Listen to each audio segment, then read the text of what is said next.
In today's video, I'm going to teach you how to contact ClickUp support.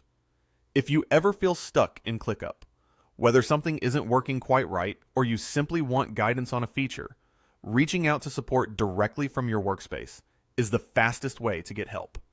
In this walkthrough, I'll guide you step by step, show you exactly where to click, and share some practical tips for writing a clear message that gets you accurate answers as quickly as possible. We'll start from inside your account. Open the Help menu, move into the Support area, and connect with the team using the built-in chat or form. Along the way, I'll point out small details that make a big difference, like being in the right workspace and including the right context in your message. By the end, you'll know how to contact ClickUp support confidently and get back to your work smoothly.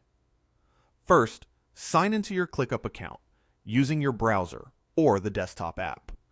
If you use multiple workspaces, make sure you're in the one where you're experiencing the issue or where you need help.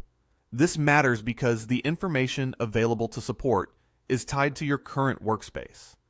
If you message them from a different one, the agent might not see the same tasks, settings, or permissions that are connected to what you're asking about.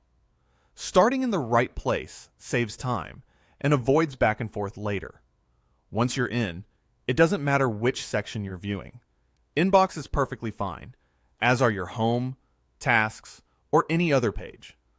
What's important is that you're actively inside the workspace. From there, look for your profile avatar in the app's header. Depending on your layout and screen size, it's typically located in a corner of the interface, often the top right, and in some views, it may appear toward the top